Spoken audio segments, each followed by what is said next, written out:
All right, I'm back, and it hasn't been as long as it has been for my videos. We're gonna start with what's in my pocket. I've got my Fatty S&G from Blade Show with the mismarked blade, and I also have my 3V, if I can get it to focus, my 3V Zach Wood pry bar or pry and pop. So that's what I got here, but this is a video, if you couldn't tell by the title, about a new knife. So first things first, it's a Hinderer. If you watched my video, you probably know what's in the box. I broke one of my rules about buying new Hinderers, and sure enough, it bit me in the butt.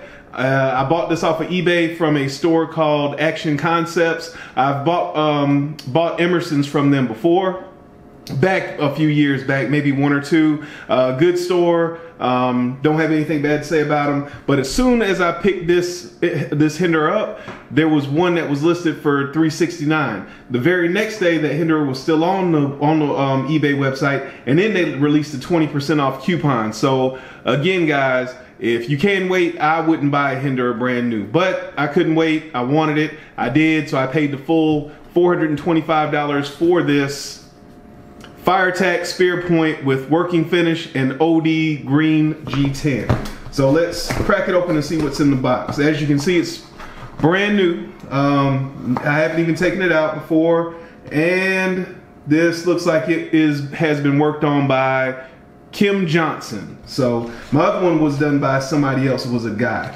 but we'll get it out the bag real quick. Comes in a bag like a Strider. And first impression, immediately when I pick it up, it's not too heavy. It's not necessarily too thick in this dimension here, and it's not necessarily too long, so it's a pretty decent size. There's a decent amount of texture on the thumb disc. I'll see if I can show you that. I think you can see that there. You can see there's some texturing here, decent amount of texturing. I noticed they've been doing these kind of faux inlays. My MP1 has that same type of design.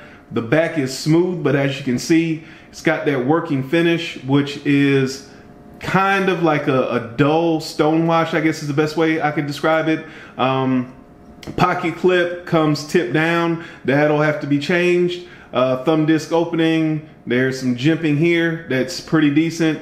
You can see the lock bar insert, and let's check the centering. The centering is excellent. So let's open it up.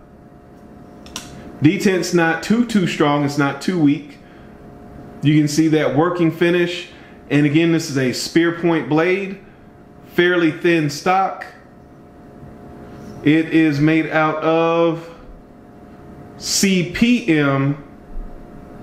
Let's see if we can. CPM 20 CV, which is what this blade should be marked, but it is marked CTS. So same steel on a different knife. You can see here, for size reference, I'll put it down real quick. You can see that the S&G and the Firetac are roughly the same size. I'll do it this way because, again, creates kind of an optical illusion if you do it the other way. So you can see here, they are roughly the same size. Of course, you're going to get more cutting edge here because the S&G has a choil, whereas the Firetac does not. This is obviously a fatty stock, so this is the same stock thickness as an SMF from my understanding, and you can see that it is thinner, much thinner on the Firetac. So that's the comparison. Let's see how the lock bar tension is. Not a lot of lock bar tension, very smooth action, doesn't drop free, but I didn't expect it to. Let's see if we can flick it out. Flicks right out. The balance point of the knife is right about there, so not awful. I have extra large hands. I can get my hand on there very well. That thumb disc serves as kind of a flat spot for your thumb. That thumb ramp is not uncomfortable, but if it wasn't there, it would be a perfectly flat surface for your thumb to rest on, and that jimping would probably do you good enough. So this is exactly what it was billed as, a fairly medium weight, large-ish size EDC knife that can slice. I'm not regretting my purchase so far.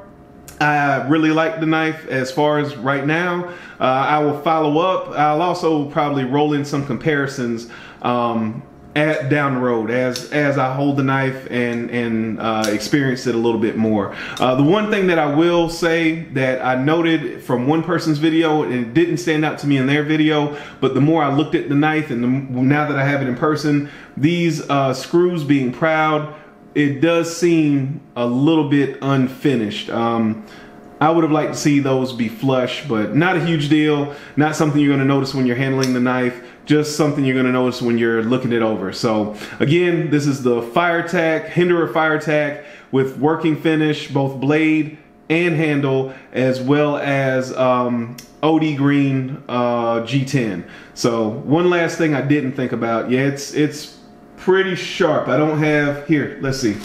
I do have a piece of paper. Let's see how sharp it is out of the box.